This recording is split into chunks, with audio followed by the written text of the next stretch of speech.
주님의 말씀이 선포될 때에 듣는 저희의 마음밭에 귀한 말씀이 심기어 자라나게 하여 주시옵소서. 찬양의 시간 가운데도 은혜 주시어 예배를 시작하고 마치는 귀한 순서 중에 찬양의 가사로 멜로디로 저희에게 역사하시도록 성령께서 주관하여 주옵시고, 찬양을 준비하는 찬양팀의 가운데도 하나님을 향한 경외함을 가지고 예배의 자리로 나아갈 수 있도록 함께하여 주시옵소서. 주님 사랑하고 찬양드립니다. 감사드리며 우리 주 예수님 이름으로 기도드립니다. 아멘.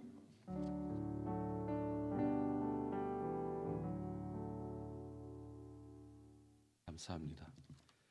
하나님 말씀 보시겠습니다. 데살로니가 전서 5장 16절 말씀입니다. 굉장히 짧은 말씀인데요, 한 목소리로 읽겠습니다. 데살로니가 전서 5장 16절 말씀.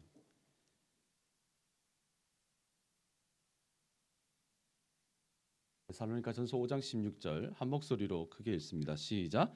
항상 기뻐하라. 아멘. 신약 성경에서 가장 짧은 구절 중에 하나를 읽었습니다. 항상 기뻐하라. 이번 주 내내 제 마음 안에 성령님이 말씀하신 게 이거예요. 항상 기뻐해라. 너무너무 그게 고통스러운 거예요. 저는 항상 기뻐한 적이 없거든요. 그리고 저는 저로서는 너무너무 힘들었던 게 뭐냐면, 설교가잖아요. 그러니까 항상 기뻐하라 이 6자로 뭐를 설교를 해야 될까 지금 끝난 겁니다. 항상 기뻐하십시오, 여러분. 오늘 예배 마치겠습니다. 예, 박수 치시네요. 네, 감사합니다. 저는 느낌이 그런 거예요. 그러니까 마치 계란 하나, 무 하나로 구절판을 만들어내야 될 것 같은.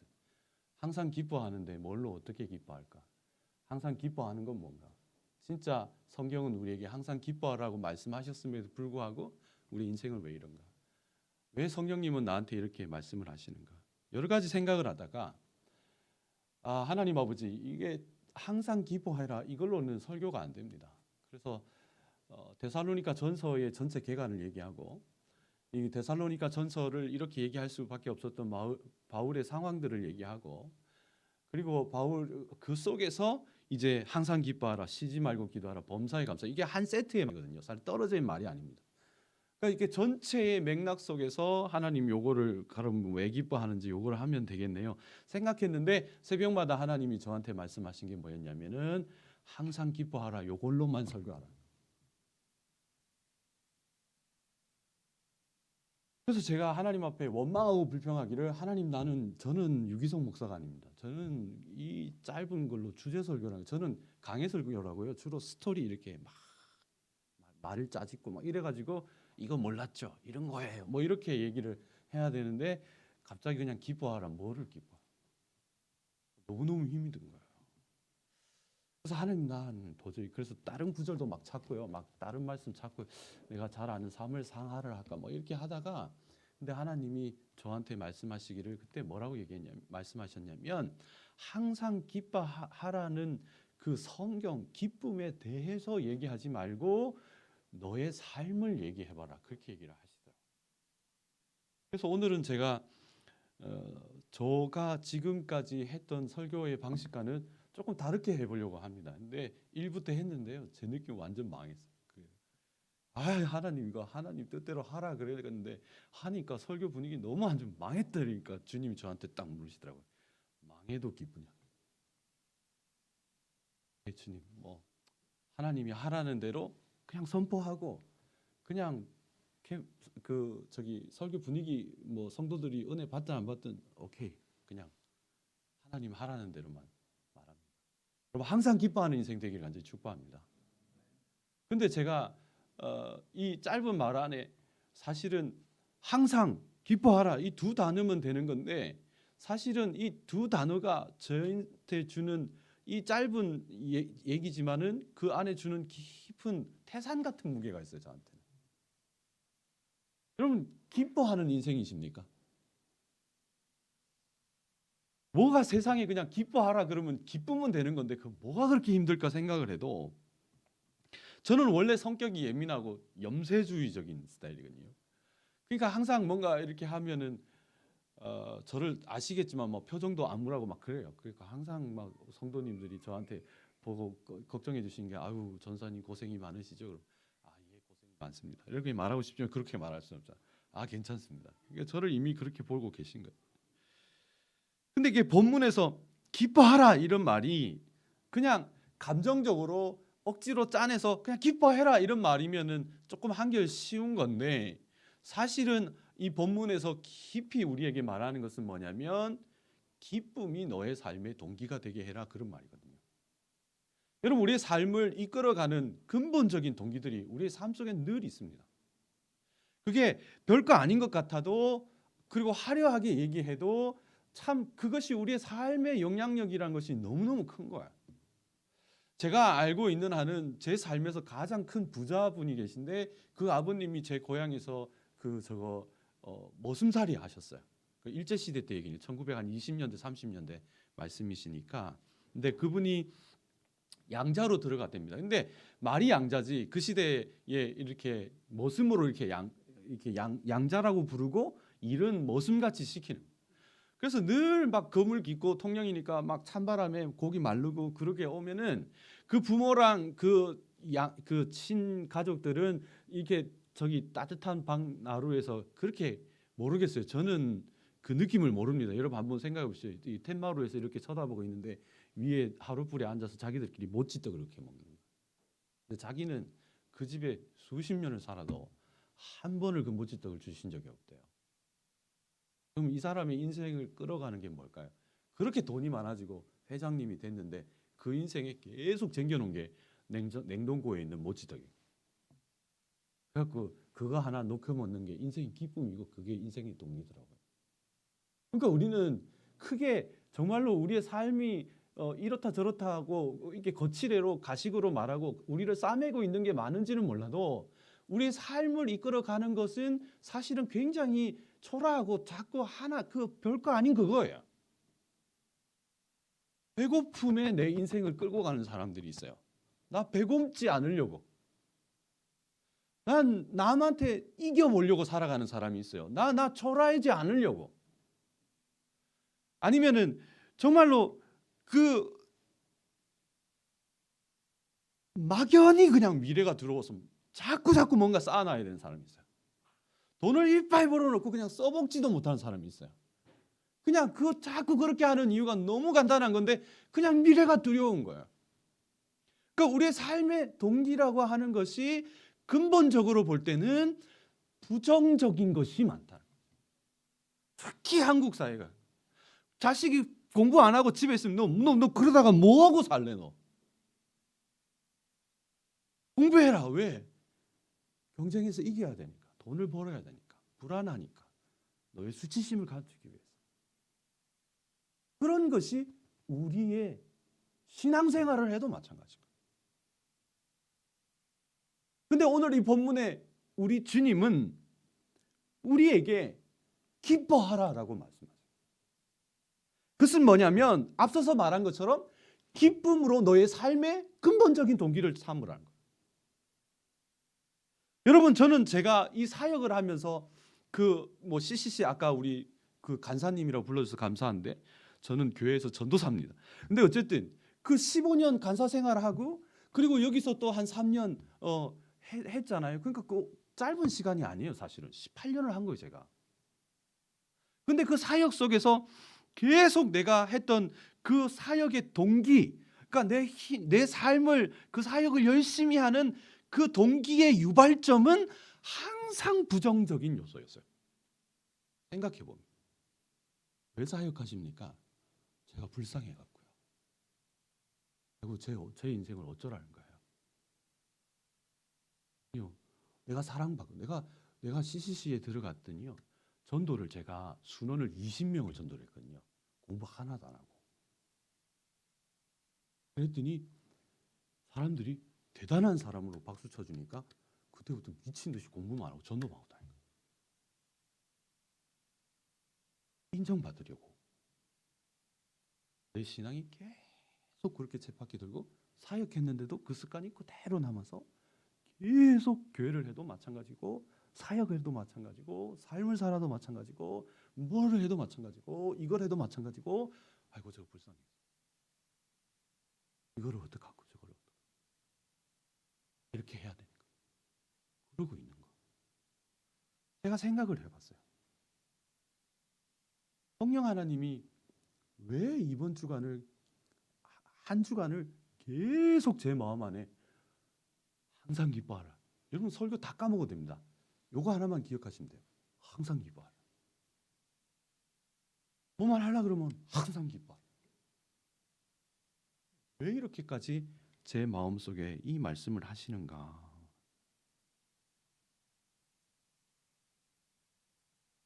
성령님이 바라는 건 이건 거죠. 내 삶의 고난과 환경과 처지와 태도와 상관없이 적어도 저에게 있어서 하나님이 기뻐하라 말씀하신 것은 너의 삶의 동기와 힘이 기쁨이면 좋겠다. 권사님 왜 그걸 하세요? 아니 권사님 왜 그걸 하세요? 집사님 왜 그걸 하세요? 너 왜 그걸 하니? 내가 너무 기뻤어. 이런 적이 없는 거예요, 인생에. 너무 재밌는 거, 너무 기쁜 거, 그런 게 가만 생각하니까 진짜 없었어요. 그럼 뭔가 있긴 있었을 것 같아. 근데 성령님이 저에게 네 인생의 기쁨으로 한 게 뭐니? 라고 물으면 답할 게 없는 거예요. 여러분 어떤 인생을 사십니까? 여러분이 무엇 때문에 그렇게 열심히 살아가십니까? 무엇 때문에 이 코로나 시절에 인내하고 버티고 계십니까? 무엇 때문에 여러분의 인생을 막 여러분을 채찍질하고 부수듯이 달려갑니까? 뭐 때문이에요? 부정적인 거예요. 그럴 경우가 많아요. 제가 유튜브를 보다가 깜짝 놀랐는데 김창욱 씨라고요. 그 행복전도사처럼 맨날 웃고 막 사람들 깔깔깔깔 하는 사람이 있어요. 근데 그 사람 영상을 제가 자주 보는데요. 최근에 그냥 우연히 이렇게 보다가 이 사람 우울증 걸렸더라고요. 그 웃음 뒤에 그 사람이 겉으로는 웃지만 그 웃음 뒤에 그 하는 일에 기쁨이 실제로 없었던 거예요. 자기가 하는 얘기니까 죄송합니다만 실명을 얘기해서 자기가 유튜브에 나와서 직접 얘기한 거니까 말해도 되겠죠. 근데 주님이 우리의 인생에 찾아오셔서 우리에게 뭐라고 얘기를 하십니까? 기뻐하라는 거예요. 할렐루야. 여러분 우리 인생에 어쩌면 죽기 전에 한 번이라도 진짜 내가 기뻐하는 것, 기뻐해서 하는 일 그게 있으면 좋겠어요. 제 제자가 저를 한번 찾아와서 그 목사가 돼서 이제 사역을 하는데 캠퍼스에 와서 맨날 제 설교를 이렇게 녹음을 해가는 거예요. 그래서 너 졸업도 했고 뭐 설교 들을 만큼 들었는데 뭐 때문에 이렇게 설교를 이렇게 녹음하러 왔냐 그랬더니 자기는 웃길 수는 얘가 되게 웃기거든요. 우리 곧 올 텐데 되게 웃기거든요.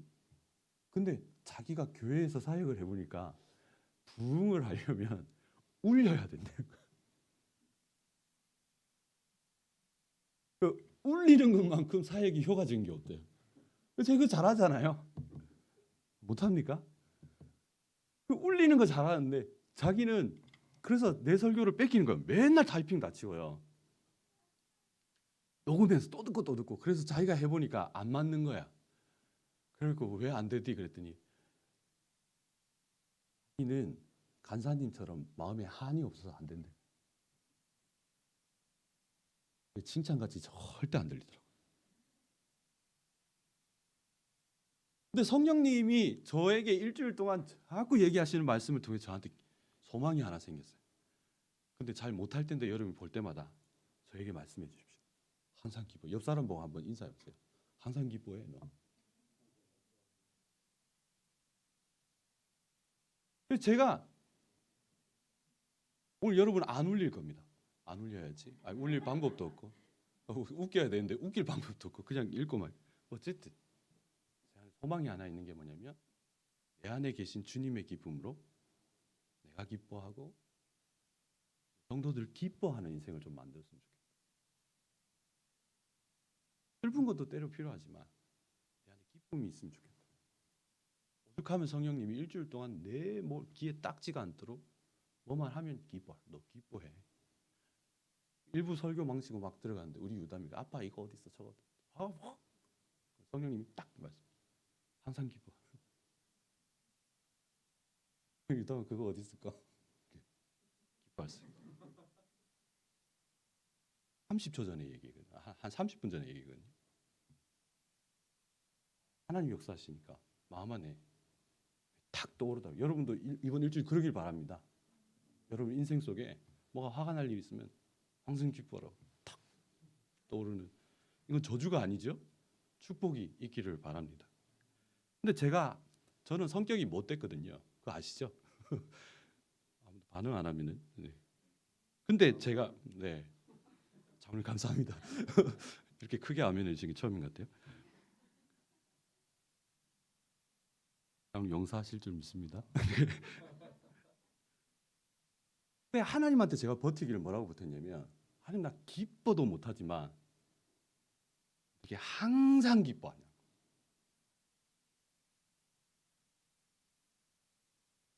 여러분 인간의 노력으로 잠시 가끔은 기쁠 수 있어요. 노력하면 뭐 여행을 간다거나 아니면 영화를 본다거나 아니면은 뭐 친한 친구를 만난다거나 아니면 내가 진짜 받고 싶은 선물을 여러분 받았다 생각해보세요. 얼마나 기쁩니까? 근데 그 기쁨은 잠시일 뿐인데 하나님은 우리에게 말씀하시기를 기뻐하되 항상 기뻐하라는 거예요. 근데 이게 제가 그냥 여러분 하나님이 여러분의 인생에 항상 기뻐하랍니다. 그러면 여러분 아멘 이러면 되는데 저는 좀 성격이 못됐잖아요. 그러니까 어떻게 항상 기뻐합니까 하나님? 그게 논리적으로 맞는 얘기를 주셔야죠 하나님. 논리적으로 하나님이 맞는 말씀을 하셔야 내가 명령에 따를 수가 있죠. 하나님이 항상 기뻐하라고 하셔놓고 여러분 제가 하나님 앞에 따져 묻기로 그래서 하나님 사람은 조건마다 다양한 감정을 갖고 있는 거예요. 그리고 하나님도 뭐라고 말씀하셨냐면 전도서 3장 1절과 3절에 뭐라고 말씀하셨어요? 범사의 기한이 있고 천하 만사가 다 때가 있나니 날 때가 있고 죽을 때가 있고 심을 때가 있고 심은 것을 뽑을 때가 있으며 그 다음에 뭐라고 되어 있습니까? 울 때가 있고 웃을 때가 있으며 슬플 때가 있고 춤출 때가 있나니. 그러니까 하나님이 전도서의 말씀에 의하면 사람이라는 게 무조건 웃는 게 아니라 처지와 상황에 따라 조건에 따라 그거에 맞춰서 우는 때가 있고 울 때가 있고 기쁠 때가 있고 춤출 때가 있다고 말씀을 하셔놓고 왜 여기 데살로니가에 와서는 갑자기 기뻐하되 항상 기뻐하라고 있을 수도 없는 얘기를 하시냐고. 잘 따지죠.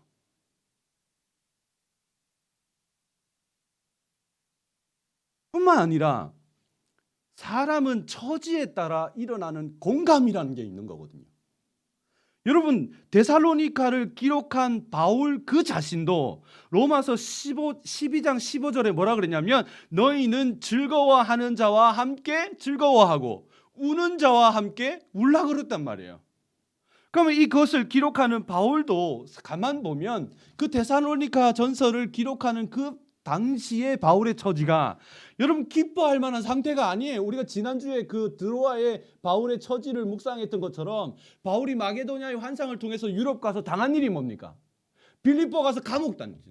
빌립보 가서 두드려 맞는 거예요. 고난당하고 능력당한 거예요. 거기서 피해왔더니 데살로니가에서 야손의 집에 사도행전 17장에 야손의 집에 깡패들이 들이닥쳐가지고 목숨만 겨우 살아. 그래갖고 베레아 갔다가 아덴까지 쫓겨났더니 온갖 철학으로 복음이란 복음은 난도질되고 조롱받는 그때에 쓴 편지가 이 데살로니가 전서예요. 그러면 바울이 로마서 12장 15절에 말했던 것처럼 슬퍼하는 사람하고 슬퍼하고 웃는 사람하고 우는 사람하고 울어야 되면은 바울이 솔직한 자기 심정대로 말한다면 야 지금 내가 복음을 전했지만은 너무 힘이 들다. 아니 나 솔직하게 말하면 너무 죽을 것 같으니까 울 것 같아. 그래야 바울 같은데. 그래야 사람 같은데 아니면 그게 아니면 저거라도 내가 너무 좀 힘든데 성도들아 데살로니가 성도들아 나를 위하여 좀 기도해줘. 그래야 그나마 인간 같은데 바울은 왜 갑자기 우리한테 기뻐하되 항상 기뻐하라고 얘기하냐. 사람이 기뻐할 수 없는 걸.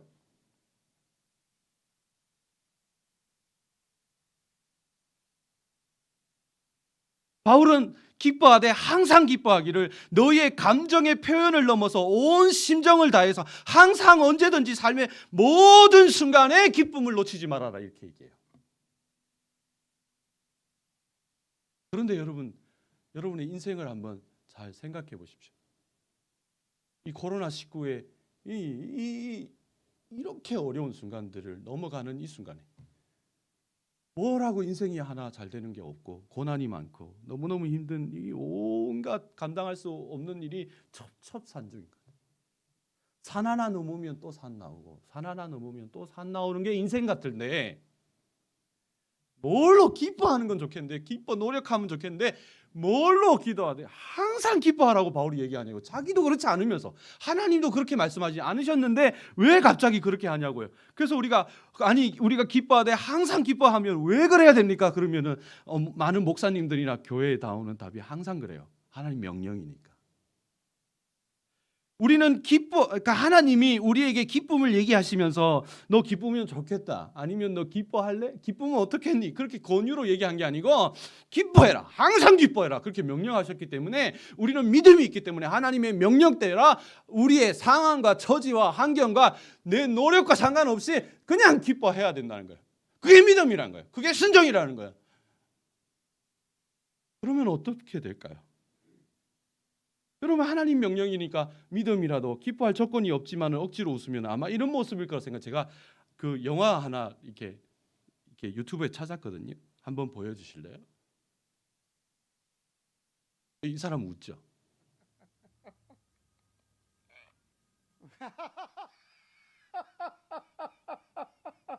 항상 기뻐하고 있죠.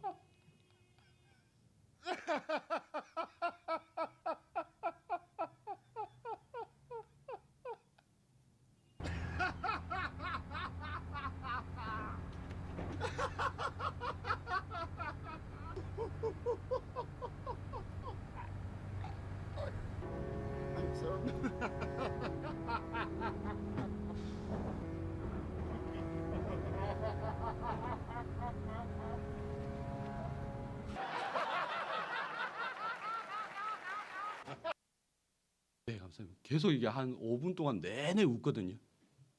항상 기뻐하십시오 이렇게. 그건 아닌 것 같죠.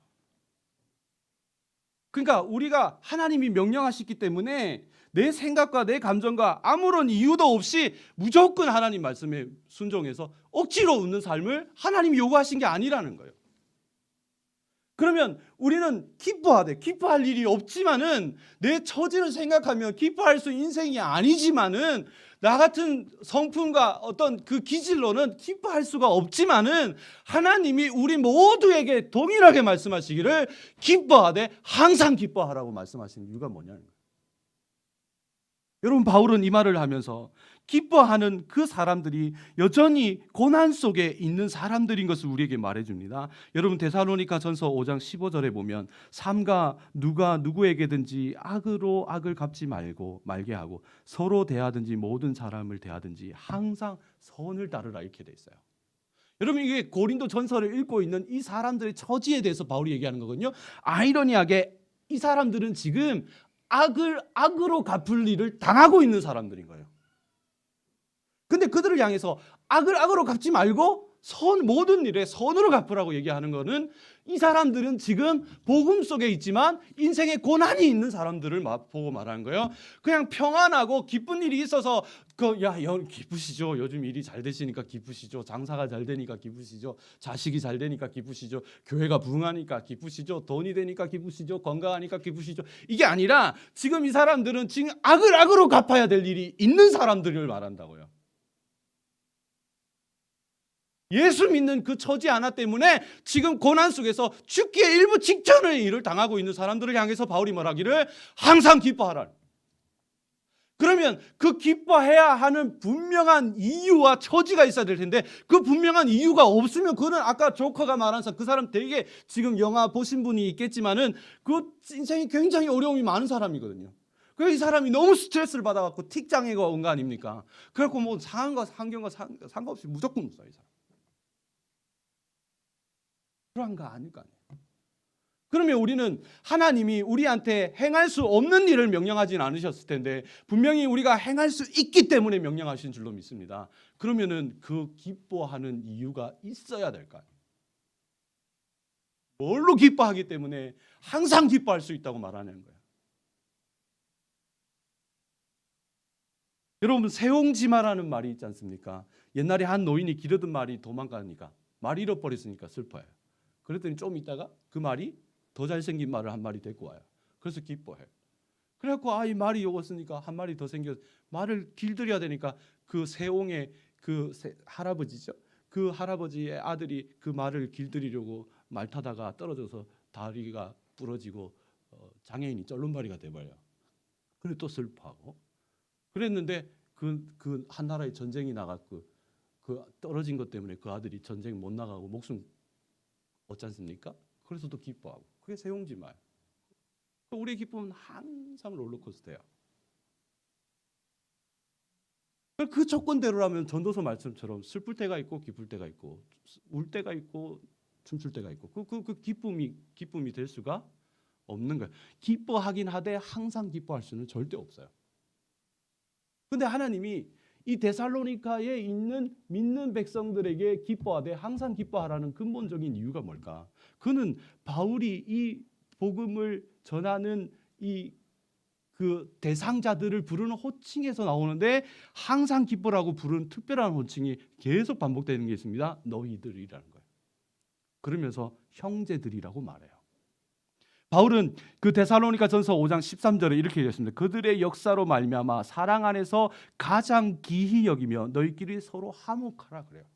여기서 말하면 그들의 역사는 뭐냐면 먼저 믿는 사람들이 연약한 사람들을 위해서 섬기는 믿음의 수고를 말해요. 그러니까 그 수고 안에서 믿음을 가진 사람들, 사랑 안에서 가장 기히 여기는 자들은 바로 복음으로 생명을 얻은 우리를 말하는 거예요.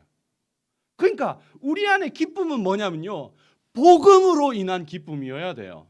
예수님이 우리의 인생에 필요한 사람이어서 우리의 필요를 채우는 어떤 하나님으로 우리의 포켓에 꾸겨 넣는 하나님이 아니고 우리의 삶의 전부이신 그분이 우리의 삶의 와 계시기 때문에 내 전부 때문에 나머지가 상대화돼서 오는 기쁨, 복음의 그 기쁨 안에 머물러 있는 기쁨, 그 기쁨 때문에 세상의 것이 없어도 기뻐하는 기쁨을 바울은 얘기하고 있는 거예요.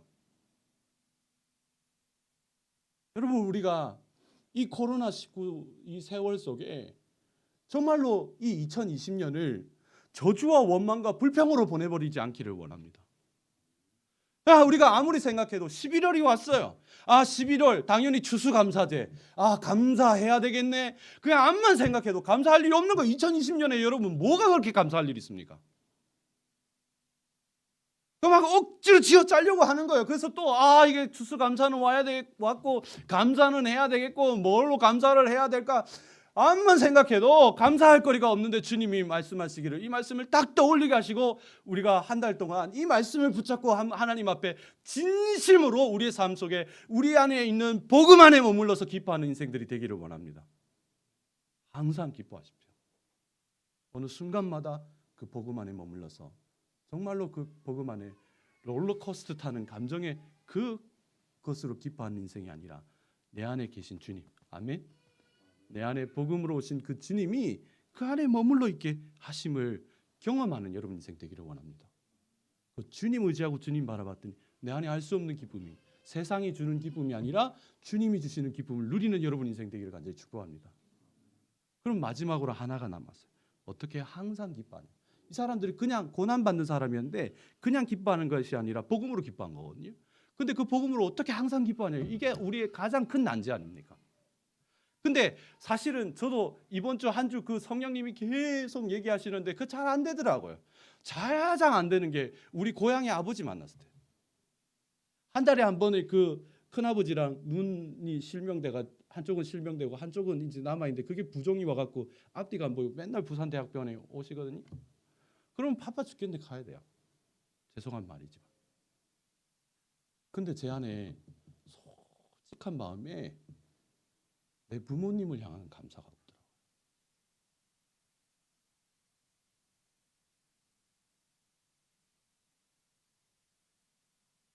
멀리서 저렇게 초라한 행색을 하고 그 대학병원에 쭈그르고 앉아 있는데 아무것도 못 해주는 내 인생이 화가 나고, 이런 집안에 태어난 내가 또 생각이 나서 화가 나는 거예요. 근데 성령님 나한테 뭐라고 말씀하신지 아세요?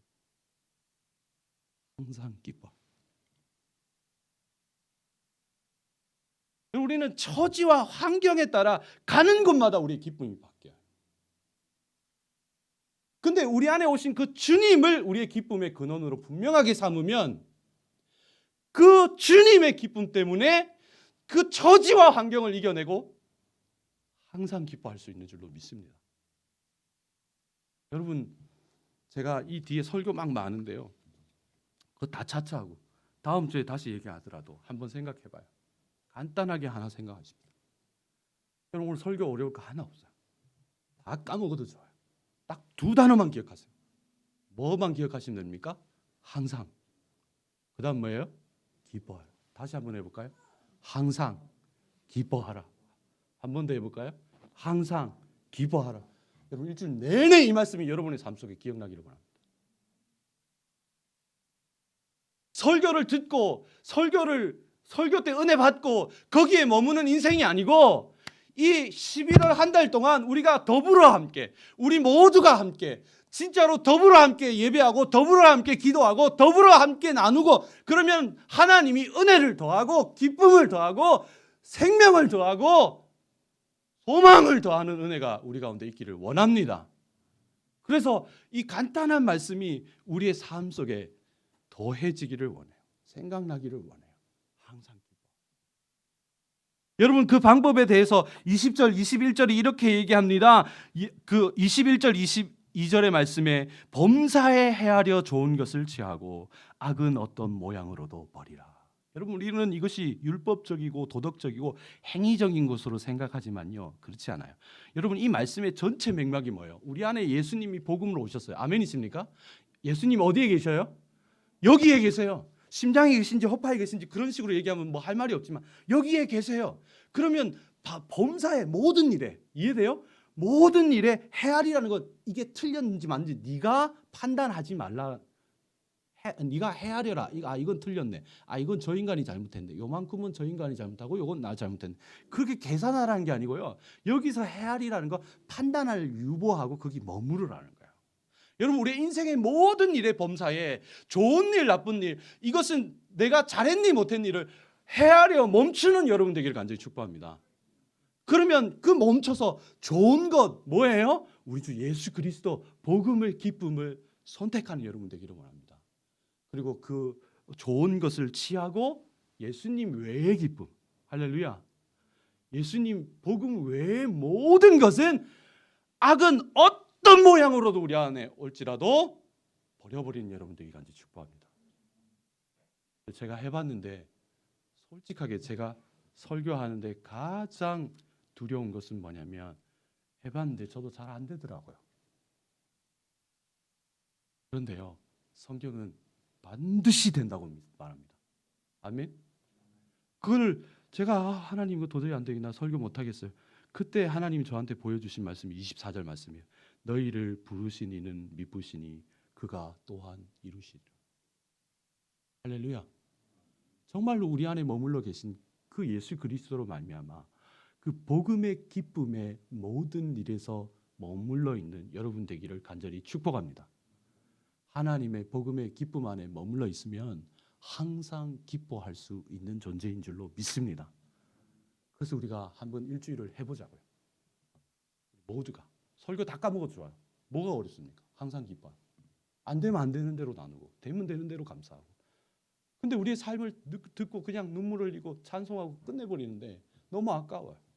이 말씀 하나, 성경의 헬라어대로 하면 항상 기뻐하라, 이게 신약 성경의 가장 짧은 구절입니다.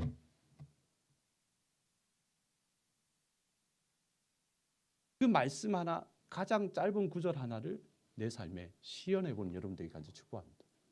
적용되어지는 말씀에 대한 이야기 아닌, 신학에 대한 이야기 아닌, 지식에 대한 얘기 아닌 내 삶에 적용되어진 말씀, 내 삶에 현실이 되어진 말씀 속에 항상 기뻐하는 여러분 되게 간절히 축복합니다.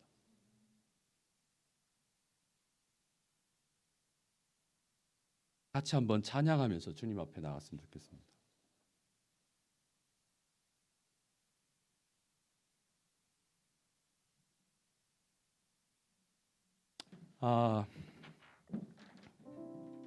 제가 사실 이 설교를 써놓고요 되게 고민 많이 하고, 왜냐하면 내가 이런 말할 자격이 있나, 나 이거 어떻게 얘기할까 막 고민하다가 하나님이 하라 하셔서 그냥 했습니다. 이 짧은 말씀이 성령의 역사하심으로 여러분의 영혼에 들려지기를 간절히 축복합니다. 이 찬송인데, 요즘 젊은 애들이 부르는 노래인데요. 이거 어른들 잘 모르실 것 같아서 제가 염려도 하고 걱정되는데, 이 가사 중에 너무 좋은 게 있어서요. 이렇게 돼 있습니다. 여러분, 우리가 기뻐할 수 있는 이유는 딴 게 아니라 내 안에 계신 예수님의 복음이요, 예수님 때문에 그런 줄로 믿습니다. 근데 우리가 그 예수님 안에 항상 머물러 있으면 항상 기쁠 수 있는데, 자꾸 우리가 그것을 우리의 기쁨을 빼앗는 존재들이 있어요. 상황들이 있어요. 원수들은 그 기쁨을 반드시 꺾으려고 그럴 겁니다. 이 찬양의 가사에 이런 말이 있습니다. 원수가 나 기뻐하리 나 기뻐하리 나 주 안에서 기뻐하리라. 원수가 나를 무너뜨리려고 내 마음에 속삭였네. 여러분, 악은 여러 모양으로 옵니다. 선은 좋은 것으로 치하라되어 있지만 악은 어떤 모양일까? 악은 얼마나 다양하게 우리를 꼬신지 몰라요. 악은 얼마나 더 화려한지 몰라요. 세상에서 악은 얼마나 우리를 더 화려하게 유혹한지 모릅니다. 그러나 성령님이 깨닫게 하신 거예요. 원수가 나를 무너뜨리려고 내 마음에 속삭였네. 내 영이 깨어 넘어지질 않고 나의 믿음의 고백이 원수를 묶네. 할렐루야. 그리고 이런 얘기가 있습니다. 환경의 지배를 받지 않고 내 팔의 힘과 목소리, 느끼는 감정과 상관없이 내 마음이 기뻐하기로 결심을 했네. 여러분, 믿는 사람도 동일하게 복음의 기쁨도 우리 안에 있지만은 세상의 기쁨을 갖고 싶은 동시에 얘기들이 와요. 그런데 우리가 범사에 헤아려서 그 선한 것을 취하고 기뻐하기로 작정할 때 하나님이 우리에게 항상 기쁨 주시는 줄 믿습니다. 그 간절한 고백을 담아서 우리 같이 한번 이렇게 박수 치면서, 이게 빠른 노래거든요. 이렇게 같이 한번, 우리 청년들 좀 크게 불러주세요. 저 잘 모르는데 같이 한번 불러보겠습니다. 잘 모르지만. 기뻐하리 나 기뻐하리 나 기뻐하리 나 기뻐하리 나 주 안에서 기뻐하리라.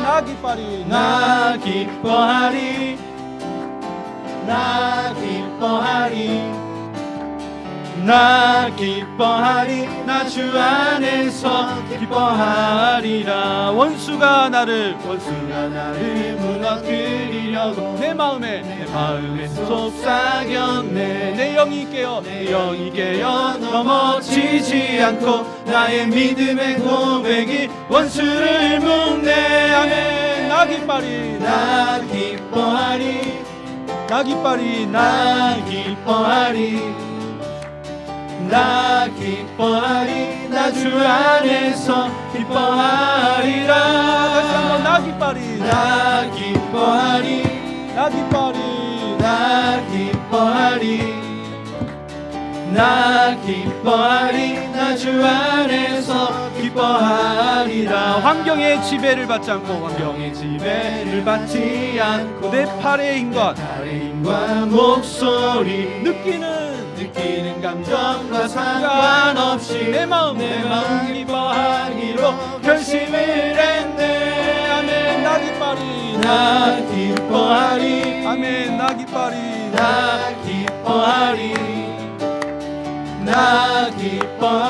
나 주 안에서 기뻐하리라. 아멘. 나 기뻐하리 나 기뻐하리 나 기뻐하리 나 주 안에서 기뻐하리라. 우리 이 시간에 예전과 다르게 막 주여 삼창 막 울부짖는 그런 기도보다 가슴에 손을 얹고 이렇게 생각하십시다. 하나님 이번 주 한 달, 이번 주 한 주 정말 하나님 항상 기뻐하기로 결심합니다.